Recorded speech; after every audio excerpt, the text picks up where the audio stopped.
आपण प्रश्न विचारले यासाठी पाहिजे, कोण निवडून येणार आहे कोण पडणार आहे आणि कोणाचं लेखी द्या आणि कोणाचं लेखी घ्या, हे आपलं गरिबाचं कामच नाही. आपलं कामच नाही. महाविकास आघाडी पडून दी नाही तर महायुती पडून दी. आणि कोणत्याच मतदारसंघात मराठ्यांनी सांगितलेलं नाही की याला पाडा आणि याला निवडून आणा. पण जाऊ द्या ना, कुणी पडून द्या कुणी निवडून देऊन द्या ना, आपल्या समाजासाठी आपण लढू, ही भूमिका असली पाहिजे सगळ्या गरीब मराठ्यांची. आपली श्रीमंत मराठ्यांना याचा तोलूच नका. हे श्रीमंत मराठी कोणाचा वापर करून घेते, माझा करून घेते, उद्या त्यांचा करून घेते आणि उद्या त्याला सोडून दिल्यावर मग चुका दुरुस्त करतो ना आपण की हो राव चुकलंच ते, त्यांनी सांगितलं म्हणून केलं, मी म्हणून यांनी सांगितलं म्हणून केलं, ते म्हणते त्यांनी. ही ढकला ढकल्यापेक्षा आपण गरीब एका बाजूना राहू, आपले प्रश्न आपणच सोडू ना. कोणत्या आंदोलनाला माझा कधी विरोध नाही, कोण करतंय त्यालाही नाही. प्रत्येकाला लोकशाहीत अधिकार आहे आंदोलन करण्याचा, त्या पद्धतीनं तेही करतायत, विषय संपला. तेही करतात. मी माझ्या पद्धतीने मी गरिबासाठी लढणार आणि आरक्षण मात्र ओबीसीतून घ्या, हटणार नाही. ओबीसीतूनच घेणार. तीनही गॅजेट लावायला लावणार, सरसकट गुन्हे मागं घ्यायला लावणार, 83 क्रमांकाला कुणबी मराठा एक आहे तेही लागू करायला लावणार, सगळ्या सोयरीच्या अंमलबजावणी सुद्धा लागू करायला लावणार. याच्यात मराठ्याचा कुठंही तोटा नाही. राजकारण्यांचा असू शकतो, मला त्यांच्याशी देणं घेणं नाही. मी सांगितलेल्या मागण्यात माझ्या गरीब मराठ्यांचा कुठंही नुकसान नाही. याच्यात नुकसान राजकारणी लोकांचं असू शकतं, मला त्याच्याशी देणं घेणं नाही. त्यांचं नुकसान असू, महायुतीचं असू नाही तर महाविकास आघाडीचं असू, मला देणं घेणं नाही.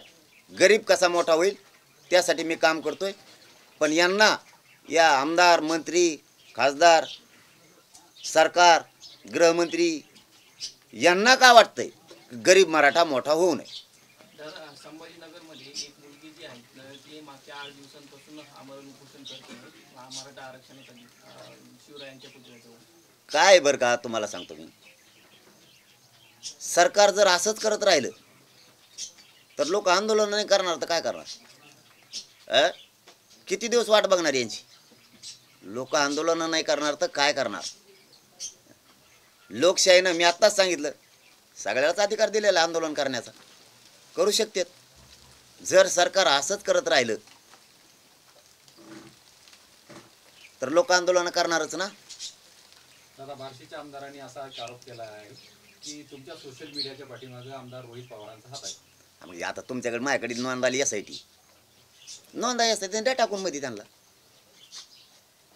करा. CID CBI काहीतरी आहेत ना, काय म्हणते त्याला, ED. हा नोंद तुमच्याकडे यंत्रणा ना सगळ्या.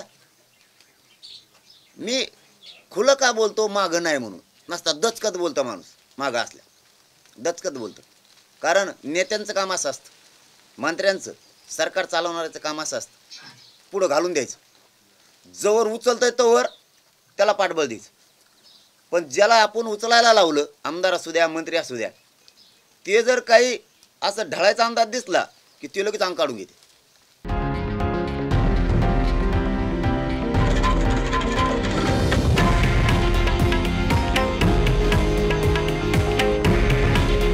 हे आहे देशातील नंबर 1 न्यूज नेटवर्क आणि आपण पाहत आहात TV9 मराठी.